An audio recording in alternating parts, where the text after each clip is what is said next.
মাংসের জন্য মশলা বেটে রেখেছি।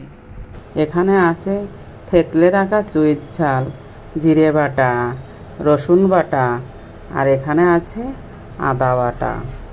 আর এই চামচে রেখেছি চাল মগজ আর বাদাম বাটা একসঙ্গে করে রেখেছি। আর আছে টমেটো কুচি, রেখেছি লঙ্কা বাটা আর পেঁয়াজ কুচি। এখানে আলু ভাজা তেলের মধ্যে আরও একটু সর্ষের তেল দিয়ে দেব। তেল গরম হয়ে গেছে, এবার দেব জিরে ও গোটা গরম মশলা। মাংসের ফোড়নের জন্য দেব 3-4টে শুকনো লঙ্কা।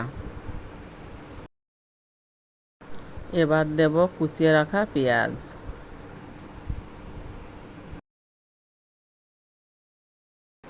গ্যাসের ফ্লেমটা বাড়িয়ে দিয়ে নাড়াচাড়া করতে থাকবো যতক্ষণ না পেঁয়াজের ব্রাউন কালার না আসে।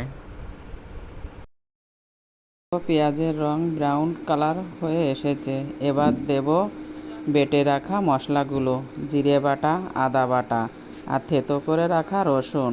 তারপর দেব টমেটো কুচি।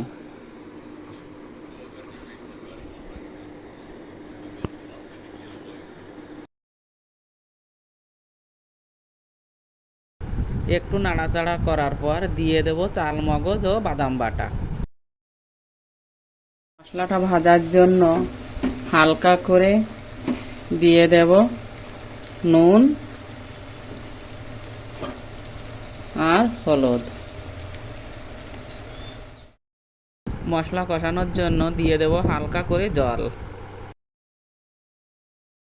প্রথমে দেব ঝালের জন্য লঙ্কা গুঁড়ো, তারপর কালারের জন্য দেব কাশ্মীরি লঙ্কার গুঁড়ো। মাংসের মশলা কষানো হয়ে গেছে, এবার দিয়ে দেব মাংস। এবার দিয়ে দেব ভেজে রাখা আলু। আমার ছেলের খুব প্রিয় এই মাংসের আলু। মাংসটা কষানোর সময় আমি দিয়ে দেব আরও একটু নুন ও হলুদ। এবার দেব বেটে রাখা লঙ্কা। তারপর দেব থেতলে রাখা চুইর ঝাল। আমার মাংস কষানো হয়ে গেছে, মাংস থেকে তেলও ছেড়ে দিয়েছে। এদিকে দেখো জলও টকবক করে ফুটছে। এবার আমি মাংসে জল দেব, গরম জল।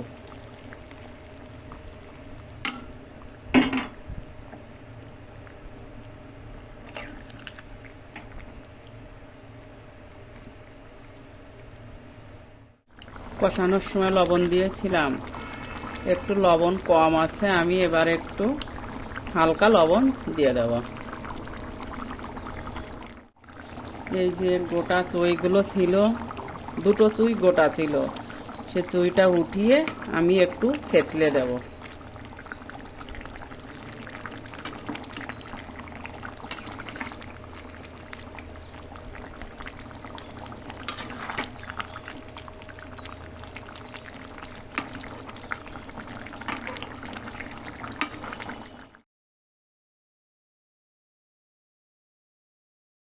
আমার মাংস রান্না প্রায় শেষের পথে।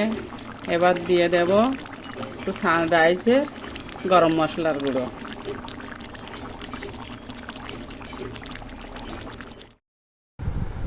হয়ে গেল আমার মুরগির মাংস। আমার এই রেসিপিটা যদি ভালো লেগে থাকে তাহলে লাইক, কমেন্ট, শেয়ার ও সাবস্ক্রাইব করে পাশে থেকো। নমস্কার, আবার দেখা হবে অন্য কোনো রেসিপি নিয়ে। ভালো থেকো, সুস্থ থেকো, এই প্রার্থনাই করি।